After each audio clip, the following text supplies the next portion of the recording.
उसके अंतर्गत है कि आपको मनरेगा कार्य में जो रोज का एक पूरे वित्तीय वर्ष में जो 100 दिन का जो रोजगार सरकार के द्वारा उपलब्ध कराया जाता है, 100 दिवस का रोजगार एकदम गारंटी, और आपका अधिकार है कि आपको रोजगार मिलना चाहिए। तो आप सभी को रोजगार के लिए, एक तो जो रोजगार मिल रहा है उसमें काम कर रहे हैं वे, और जिनको नहीं मिलता है तो 15 दिवस के अंदर मिलता है, ठीक है, पंजीकरण कराने के लिए। तो इसमें क्या है कि आपको मनरेगा में जो जो भी समस्याएं आती है, कि जो मनरेगा में जैसे कोई समस्या आ रही है तो आप उसमें मुझे बताओगे, किस तरीके से मनरेगा में कार्य और अच्छा होना चाहिए वो भी आप हमें बताओगे। तो हम इसमें क्या है कि इस तरीके की एक आपके ये प्रत्येक जो जॉब कार्ड धारी जो व्यक्ति है, जो रोजगार में मनरेगा में रोजगार कर रहा है, जो कार्य कर रहा है, उसको इस तरीके की एक रिपोर्ट तैयार करनी पड़ेगी।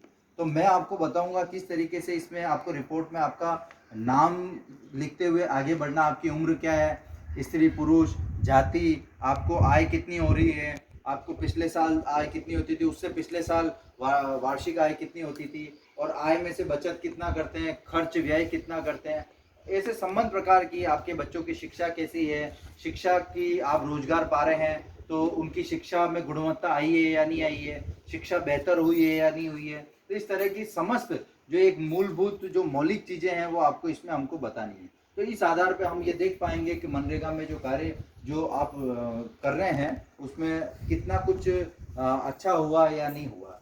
तो आपका जो गांव है घड़ी ब्लॉक में, जो आपकी जो ग्राम पंचायत जो सरेड़ी छोटी है, उस तली में आपका ये एक सर्वे है। तो इस प्रकार से मैं आपको धीरे धीरे एक चीज़ें बताता रहूँगा, आप इसको बढ़ते रहना। तो सबको मेरी एक बात समझ में आ गई है तो एक बार हाथ खड़ा कर दीजिए, ठीक है। तो इस तरीके से मैं बताता रहता हूँ, आप करते रहना, ठीक है। चलो।